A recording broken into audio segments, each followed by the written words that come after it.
Imagine this. It's a warm summer's night. You're out camping in the mountains. It's been a hot, dry summer. You've been enjoying yourself. You and your friends are out for a camping trip. You've been canoeing, maybe having a little brewski here and there. Anyway, you've had a really good time. But now, you just had a thunderstorm come through. This isn't a usual thunderstorm. There was a lot of lightning, but there's no rain. Wow, that's a weird thunderstorm. Well, again, it's a hot summer's night. The storm is over. Everybody's awake. And you start smelling smoke. Where's that coming from? You look around. I can smell it, but I can't see it. You're rustic camping. You're way out there somewhere. Now what's going on? Is there a fire? A little while later, one of your friends says, "Look, over there."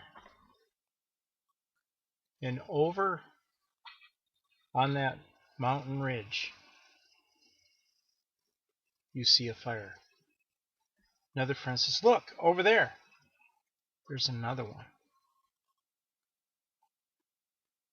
And the other one says, "Over there's another one." The lightning has started fires all around you. What do? Well, I think we need to get out of here. I think we need to leave. So everybody packs up their stuff. You get back to your vehicles. You start driving out the way you came in. All of a sudden you run into a big fire. There's a tree across the road. You can't go there. You can't get out. What do? What I'd like to talk to you about is a little bit of information just to scratch the surface on how to survive a major wildfire. Now, this isn't great details on how to survive the fire itself. It's more on how to get information on how to deal with things, how to find out where your evacuation routes are going to be, especially if something's cut off. Things like that. A little bit to help you prepare.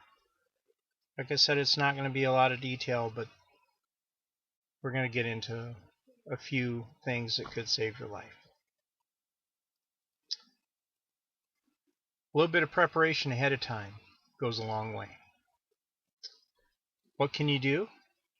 You can become more familiar with the area that you're camping at, for example.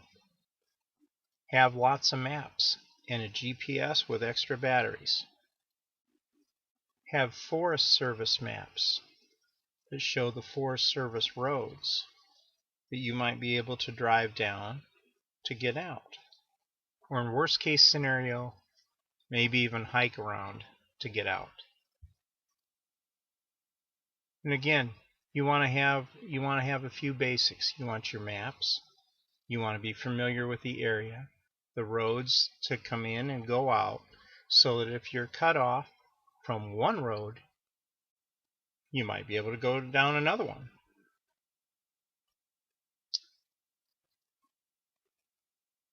You also want to have some kind of an emergency radio, like a weather radio.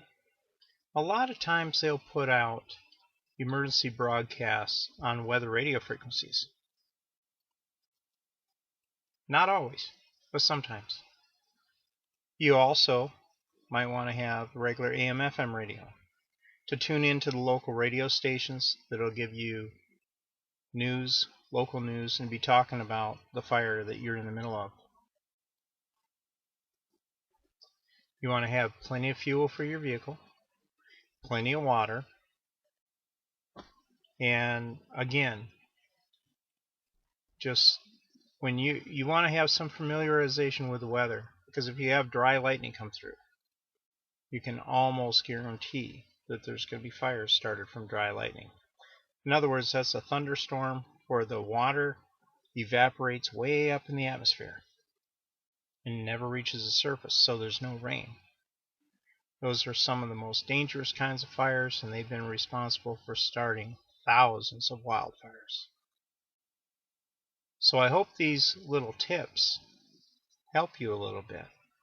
You can also go to certain websites like ready.gov to show you some things you might want to have in a survival kit for emergencies.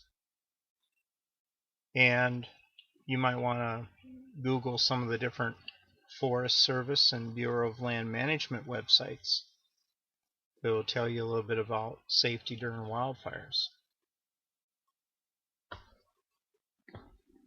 By all means, be aware of your surroundings. Have good communications. Have your escape routes, your evacuation routes already figured out before you set up camp. And know where those safety zones are, those safe places you can go down these different routes in order to get there. Thank you very much. Thank you for your time, and I hope this information is useful.